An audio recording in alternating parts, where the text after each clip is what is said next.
Et l'invité ce matin, Alexis Corbière, député La France Insoumise de Seine-Saint-Denis et vice-président du groupe LFI à l'Assemblée nationale. Bonjour Alexis Corbière. Bonjour Benjamin Glaise. Bien pensé pour Patrick Roger. Oui, effectivement, on le salue en tout cas. Soyez le bienvenu sur Sud Radio, Alexis Corbière. Les Gilets jaunes vont-ils faire leur retour? La réforme du lycée professionnel qui ne passe pas. On va en parler avec vous. On va parler aussi de la fugue de migrants mineurs de l'Ocean Viking, les suites du feuilleton Boyard-Hanouna. On va revenir effectivement sur toutes ces questions dans les prochaines minutes. Mais d'abord, J-2, donc avant le début de cette Coupe du Monde au Qatar. Emmanuel Macron s'est prononcé hier contre son boycott. Il se rendra sur place, dit-il, si les Bleus atteignent les demi-finales. Elle vous met en colère, cette décision? Quelle hypocrisie de la part du président de la République. Il a osé dire, il ne faut pas mélanger le sport et la politique. Mais je rappelle que ne serait-ce que la Fédération de Russie n'a pas pu envoyer son équipe pour des raisons politiques parce qu'il y avait une guerre. Donc on a trouvé ça normal. Il y a des moments où la politique et le sport se mélangent. Ce dont on parle, c'est d'une Coupe du Monde. Et moi, j'appelle au boycott diplomatique, c'est-à-dire que Emmanuel Macron, la ministre des Sports, aucun représentant du gouvernement français n'y aille. Déjà, ça commence par là. Je rappelle, je l'ai déjà dit, que l'équipe de France de foot n'a pas besoin d'Emmanuel Macron pour marquer et pour jouer. Par contre, les droits de l'homme, ils ont besoin de la France pour se faire entendre. Et là, on est dans une Coupe du Monde de toutes les aberrations sociales, écologiques, démocratiques. Les enjeux sont colossaux. Je rappelle pour ceux qui l'auraient oublié, quand en 1998, la France organisait la Coupe du Monde de foot, c'était 1,9 milliard d'euros d'investissement. Ouais, c'est ça. Quand la Russie a fait la Coupe du Monde de foot, on a dit c'est beaucoup, c'était 9 milliards. Là, le Qatar, c'est 187 milliards. Donc c'est colossal. On est sur une autre échelle, avec un pays où les droits fondamentaux ne sont pas respectés. Il n'y a pas de parti politique, il n'y a pas de syndicat. Il y a, sans aucun doute, c'est un journaliste anglais qui l'a dit, peut-être 6500 personnes qui ont perdu la vie, 12 heures de travail par jour, 7 jours sur 7, par plus de 40 degrés, etc., etc. Et on a en plus des droits fondamentaux, ça a été rappelé par votre chroniqueur avant, les droits des femmes qui sont pas respectés, elles ont besoin d'un tuteur, les droits des homosexuels, il faut pas trop se montrer, des hôtels même vous acceptent pas, etc. Qu'est-ce que politiquement on va afficher en parlait tout à l'heure. Le chef de l'État estime, lui, que l'organisation de ce mondial au Qatar a quand même pu faire bouger certaines lignes, d'une certaine manière. Notamment que l'Émirat puisse lancer un certain nombre de réformes sur le droit du travail, les droits humains. Ce qui a fait bouger certaines lignes, c'est qu'il y a eu des protestations internationales menées par des ONG, notamment, je voudrais les citer, Amnesty International, Human Rights Watch, et l'Organisation internationale du travail qui a été saisie. Non, parce que c'était un tel scandale qu'au bout d'un moment, ils ont bougé. Mais qu'est-ce que c'est que cette histoire? Pourquoi on a choisi le pays qui est le plus mal classé au niveau des droits de l'homme? Un pays où le football n'existait pas. Il a fallu construire les stades totalement. Il n'y a aucune tradition footballistique. Mais je veux dire, pourquoi choisir un pays qui est la moitié de la Bretagne, 300 000 habitants, il y a 2,5 millions de personnes qui vivent là-bas, c'est une monarchie réactionnaire, conservatrice, qui veut utiliser la Coupe du Monde pour faire de la géopolitique, il y a du business qui est derrière ça, il y a des grands groupes français qui sont allés construire des métros, c'est du pognon. Et en plus, ce que nous dit aujourd'hui la presse, c'est qu'il y a un ancien président de la République, Nicolas Sarkozy, qui serait intervenu particulièrement pour que le Qatar obtienne la Coupe du Monde. Par ailleurs, le Qatar, qui serait même, selon la presse, aurait financé l'intervention militaire française en Libye, peut-être pour obtenir aussi des avantages sur certaines énergies. Donc c'est de la géopolitique, ça n'est que de la politique et c'est scandaleux sur le plan politique. Michel Platini, avant d'être convaincu par Sarkozy, avait dit c'est loufoque de faire une Coupe du Monde au Qatar, c'est loufoque, on va le faire là-bas, ça n'a aucune raison, si ce n'est que pendant un mois, on dit regardez comme c'est bien et que le Qatar occupe une place plus importante d'un point de vue, je le répète, au niveau international. Mais moi je veux pas, je veux casser la vitrine. Alors vous savez, il y a beaucoup de lobbyistes, y compris, peut-être qu'il y a vous qui vous ont approché, moi qui m'ont approché, monsieur Corbière, mais non, j'ai reçu des messages. Il y a le prince qui vient à Paris, aller le rencontrer, pourquoi pas aller sur place, etc. Je connais la capacité de corruption et la diplomatie Rolex du Qatar. Et moi je dis toute une série de gens aujourd'hui qui ne voient rien à redire, sont peut-être sous l'influence. Et moi, la France, c'est là que vous avez subi des pressions, on a essayé de vous influencer. Des messages amicaux, le prince est à Paris, pourquoi vous ne viendriez pas le voir, venez lui parler. On m'explique même que sur place, si j'y vais... Compte tenu des positions que vous avez prises finalement. Parce que dernièrement, je suis notamment intervenu aussi à l'Assemblée nationale, parce qu'avec les Insoumis, nous pensons vive le sport, mais que le sport ne doit pas devenir cette variable, au moment donné, d'intérêt économique. Donc il faut dénoncer cette Coupe du Monde. Moi j'appelle, une fois de plus, les joueurs, ils vont y aller, je ne me cache pas derrière les joueurs. Par ailleurs, ils pourraient dire des choses plus intelligentes que ce qu'a dit, ça a été cité encore tout à l'heure. Bon, c'est un peu minable. Il y a des moments quand même, moi je suis fier du sport et des sportifs quand ils prennent des positions, et c'est déjà arrivé à travers l'histoire.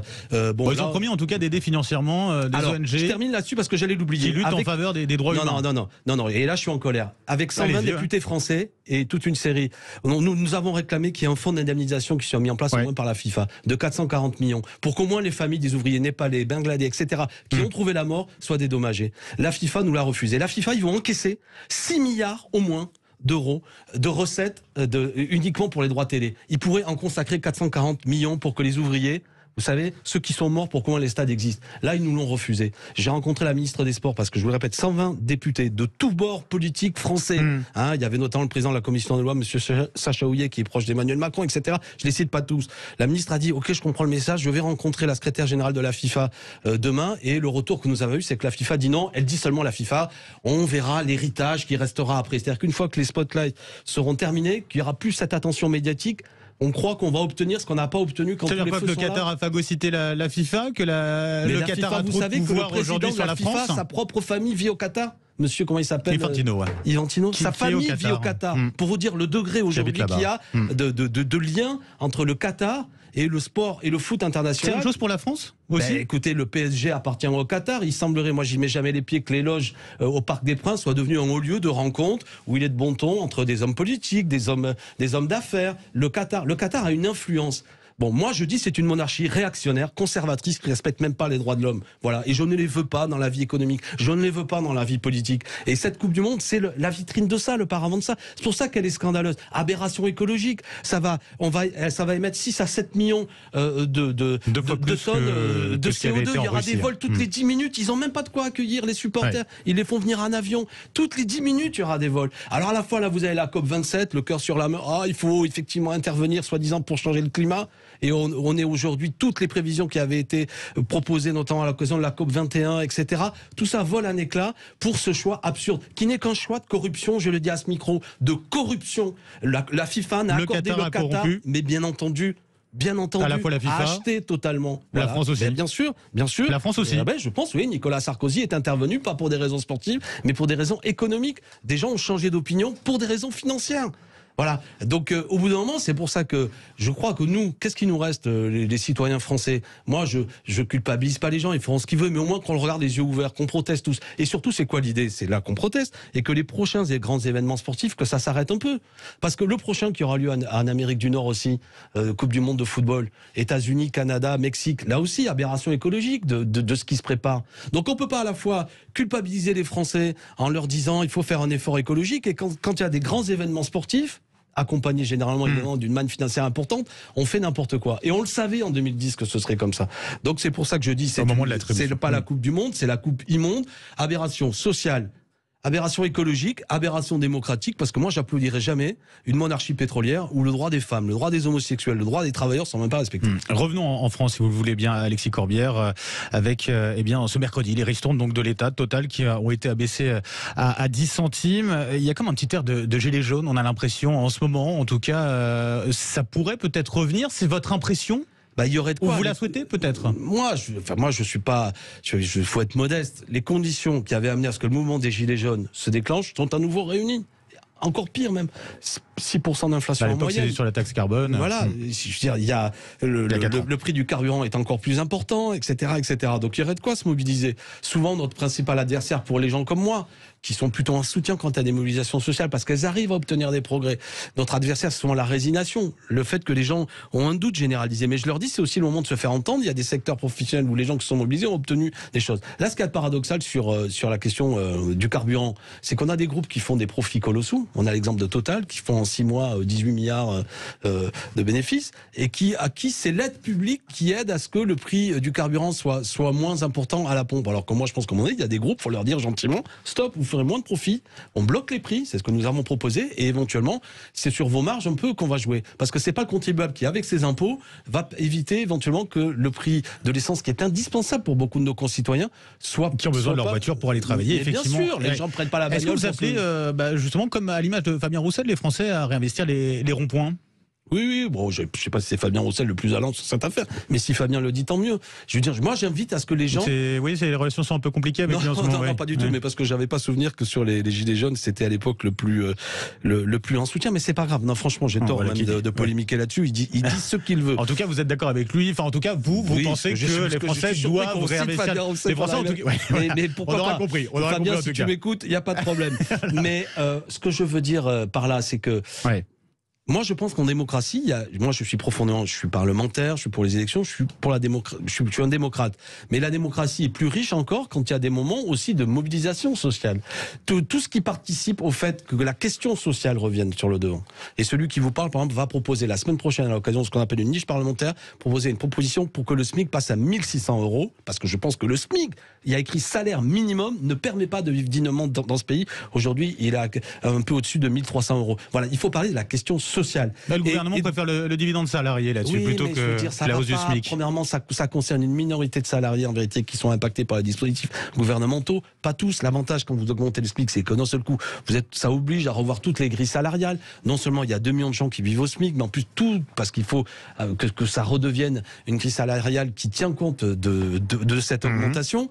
Et puis, paradoxalement, il y a des dispositifs aujourd'hui quand on me dit oui, mais quand on touche le SMIC, on est aidé par à côté il y a la prime d'activité. Mais moi, ça me choque que le travail ne permet pas à un travailleur de vivre dignement et qu'il faut des dispositifs publics pour qu'il ait un peu de dignité.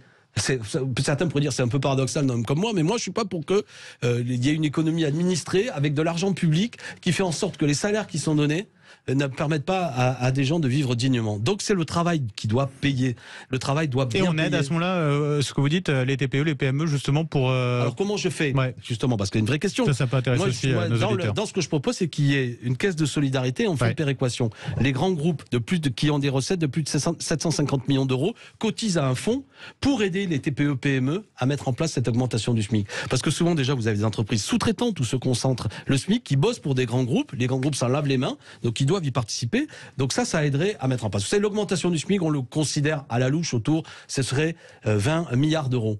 On peut dire, c'est beaucoup, mais j'invite les choses à mettre en perspective. Là, ce que propose le gouvernement, c'est encore de baisser et de supprimer la CVAE, c'est la contribution sur la valeur ajoutée sur les entreprises. Ça fera 10 milliards d'euros dans les caisses, moins dans les caisses de l'État.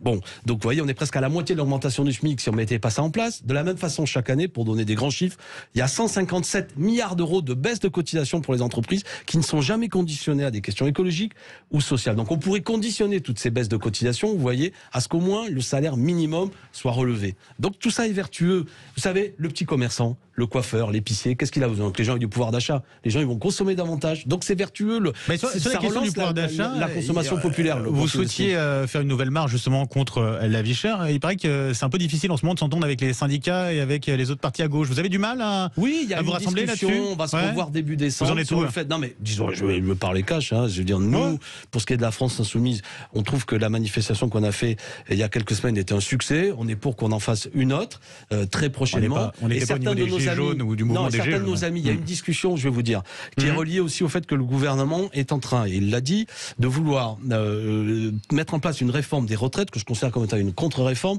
dont l'objectif, le président de la République l'a dit, c'est de faire travailler les Français plus longtemps, ce qui serait une gigantesque régression sociale. Donc la discussion que nous avons aussi, c'est de trouver le meilleur moment, peut-être en fonction du calendrier gouvernemental, pour faire une manifestation qui s'appuierait sur cette offensive gouvernementale. Vous me suivez, donc pour l'instant on n'a pas de date. Moi je forme le vœu qu'on vous allez vous revoir rapidement. En tout cas début décembre, c'est ça? Mais il y a de quoi manifester aujourd'hui plus que jamais. Un mot sur la réforme du lycée professionnel, avec cette réforme qui permettra des périodes de stage plus longues, ça veut dire que...